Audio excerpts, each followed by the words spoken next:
अब हम लोग देख लेंगे कि एक चर वाले रैखिक समीकरण में प्रश्नावली 2.2 का क्लास 8 का है। यदि किसी संख्या के आधे में से 1/4 घटाया जाए तो 1/8 प्राप्त होता है। तो संख्या ज्ञात कीजिए, ठीक ना। यहाँ पर देखोगे क्या है कि हम लोग को संख्या जो है नहीं पता है। तो माना पहला क्वेश्चन का सॉल्यूशन है, माना संख्या बराबर x। अब जो है संख्या के प्रश्न से हमारा जो हो जाएगा, प्रश्न से संख्या के आधे में से 1/4 घटाया गया तो संख्या का आधा जो हो जाएगा x/2 आधा हो गया। इसमें से 1/4 अगर घटाते हैं तो हम लोगों को 1/8 प्राप्त होता है। तो ये हमारा एक समीकरण हो गया, रैखिक समीकरण हमारा बन गया। अब रैखिक समीकरण बन जाएगा तो इसको हम लोग क्या करेंगे, हल करेंगे। तो इसमें क्या करते हैं, तो x/2 बराबर 1/8 और इधर ये ट्रांसपोज करोगे तो ये माइनस इधर आके प्लस हो जाएगा 1/4। तो ये हो जाएगा x/2 बराबर ये 8 और 4 का एलसीएम जो होता है 8 हो जाएगा। तो ये 1 प्लस 1 जोड़ हो जाएगा 4 दूनी 8, तो 2 बार में 2 एकम 2। तो यहाँ हो जाएगा x/2 बराबर 2 1 3/8। तो ये भाग में है, इधर आएगा तो गुना में हो जाएगा। तो हो जाएगा तुम्हारा x/2 बराबर x बराबर 3/8 और गुना 2 2 चौका 8। तो हो जाएगा x बराबर 3/4 आंसर। ये हमारा फर्स्ट का आंसर आ गया। अब सेकंड क्वेश्चन देखते हैं। यदि किसी आयत की लंबाई और चौड़ाई का अंतर 5 मीटर हो तो लंबाई ज्यादा होता है, चौड़ाई कम होता है। तो लंबाई और चौड़ाई का अंतर कितना है, 5 मीटर। तो दूसरे नंबर का क्वेश्चन देखेंगे, माना लंबाई बराबर x तो चौड़ाई बराबर x माइनस 5 मीटर और परिमिति जो है 110 है। तो परिमाप बराबर जो है, परिमाप बराबर 110 मीटर। तो प्रश्न से क्या हो जाएगा, परिमाप बराबर हो जाता है, परिमाप बराबर फॉर्मूला हम लोग क्या जानते हैं, आयत का परिमाप बराबर 2 गुना लंबाई जोड़ चौड़ाई। तो परिमाप हमारा 110 बराबर 2 गुना लंबाई हमारा हो गया x प्लस चौड़ाई x माइनस 5। तो हो जाएगा तुम्हारा 110 और ये 2 है गुना, तो इधर का नो भाग बराबर x plus x 2x minus 5। 2 से भाग दो 55। तो यहाँ आ जाएगा 55 बराबर 2x और माइनस 5 2x माइनस 5। अब जो है हम लोगों का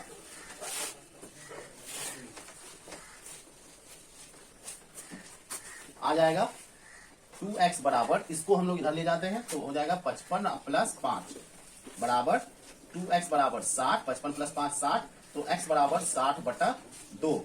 ये हो जाएगा 30 दूना 60। तो x का वैल्यू 30 आ जाएगा। इसलिए लंबाई आ जाएगा, आयत की लंबाई बराबर 30 मीटर और चौड़ाई बराबर 30 माइनस 5 बराबर 25 मीटर। ये हमारा आंसर आ जाएगा। x का वैल्यू निकाल के छोड़ नहीं देना है, बल्कि लंबाई और चौड़ाई हमने जो निकाला था उसका वैल्यू निकाल के रखना है, ठीक ना। तो ये हमारा आंसर आएगा क्वेश्चन नंबर 2 का, ठीक है। अब हम लोग क्वेश्चन 3 और 4 देखते हैं। हम लोग का तीसरा नंबर क्वेश्चन है, चीनी के मूल्य में 25% की वृद्धि होने पर अब 1 किलोग्राम चीनी का मूल्य 32 रुपया है। तो प्रारंभ में चीनी का मूल्य प्रति किलोग्राम क्या था। हमको शुरू में चीनी का दाम क्या है ये नहीं पता है, लेकिन जब चीनी का दाम में वृद्धि हुआ तो 1 किलोग्राम कितना वृद्धि हुआ, 25% वृद्धि किया गया। तो 1 किलोग्राम चीनी का दाम हो गया 32 रुपया, ठीक ना। तो पहले हम लोग क्या करते हैं, जो नहीं दिया हुआ है उसको मान लेते हैं। तो माना चीनी का जो है प्रति किलोग्राम मूल्य जो प्रारंभ में था वो x था रुपया। तो माना चीनी का प्रारंभिक मूल्य बराबर x रुपया, ठीक ना। अब जो है इसमें क्या करना है कि 25% वृद्धि करना है। तो प्रश्न से तो x में वृद्धि करना है 25%, x का ही मूल्य करना है 25%, x का 25% बराबर क्या होगा, वृद्धि करने के बाद 32 रुपया हो जाएगा। ये जो हम लोग कैसे लिए, तो ये x रुपया तो इसका पहले का मूल्य था, और चूंकि जो मूल्य था पहले उसमें 25% की वृद्धि कर रहे हैं। तो ये मान लेते हैं कि ये 25% जो है x का 25% वृद्धि की जो रुपया आएगा वो जोड़ देंगे इसमें, तो वो 32 रुपया आएगा, ठीक ना। तो अब आप सॉल्व कर लेते हैं। तो x प्लस x का 25% का मतलब गुना 25/100। तो 25 चौका 100 बराबर 32। तो ये हो जाएगा एलसीएम लोगे तो ये हो जाएगा 4 और यहाँ हो जाएगा 4x प्लस x बराबर 32। तो ये हो जाएगा 4 5x और बराबर 32 गुना 4, ठीक ना। तो ये x बराबर 32 गुना 4/5। तो कटेगा तो नहीं, तो 4 दूनी 8 और 4 तिया 12, 128/5 आया। तो ये हो जाएगा 5 दूनी 10, 5 25 25 3 बचेगा 6 25, ठीक है। तो 25 रुपया 60 पैसा। तो प्रारंभिक मूल्य कितना होगा, अतः चीनी का प्रारंभिक मूल्य बराबर अतः चीनी का प्रारंभिक मूल्य बराबर 25 रुपया 60 पैसा, 25.60 आंसर, ठीक है। बहुत ही आसान है। दो भिन्न मूल्य वाली 35 कलमों का मूल्य 60 रुपया है। यदि एक सस्ती कलम का मूल्य 1.5 रुपया और एक महंगी कलम का मूल्य 2 रुपया है तो कितनी महंगी कलमें खरीदी गई। तो कुल 35 कलम है, हमको संख्या नहीं पता है। तो संख्या नहीं पता है तो हम लोगों को क्या करना पड़ेगा, हम लोग महंगी कलम को मान लेते हैं कि x है, माना जो नहीं पता मान लेंगे, माना महंगी कलम की संख्या बराबर x। तो सस्ती कलम कितना हो जाएगा, सस्ती कलम की संख्या बराबर 35, टोटल कलम 35 है, 35 माइनस x तो बचेगा, सस्ती कलम हो जाएगा, कुल कलम में से x को माइनस कर दो। अब जो है कुल मूल्य जो है 60 रुपया है। तो अगर मान लेते हैं कि एक पेंसिल का मूल्य 5 रुपया हो और एक कलम का मूल्य 10 रुपया है, तो कुल मूल्य पूछेंगे तो क्या करोगे, 1 गुना 5 और 1 गुना 10, तो 15 रुपये लोगे ना।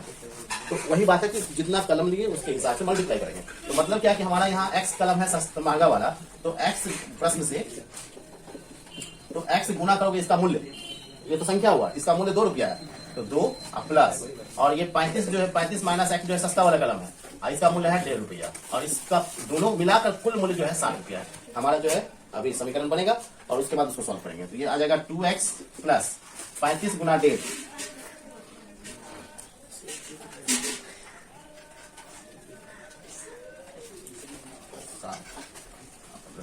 45 और 50 52 50 माइनस 1.50x बराबर 7। अब 2 में से 1.5 माइनस कर दो, तो 2 में से 1.5 करोगे तो आ जाएगा 0.50x बराबर 60 माइनस 52 50। 52 50 में से माइनस करोगे कितना होगा, 7.5 रुपया, तो ये हो जाएगा 0.50x। तो x बराबर 7.50 बाई 0.50, तो ये डेसिमल खत्म, 0 0 खत्म, 5 15, ठीक ना, 15 तक, तो 15 तो हो गया। 15 कलम क्या होगा, महंगा होगा, इसलिए जब महंगे कलम की संख्या, महंगे कलमों की संख्या बराबर 15 और सस्ती कलम कितना हो जाएगा, सस्ती कलमों की संख्या बराबर हो जाएगा 35 माइनस 15 मतलब 20 कलम। तो 15 और 20 इसका आंसर आएगा, ठीक है। समझ में आ गया, कहीं कोई दिक्कत है ना, 30,000।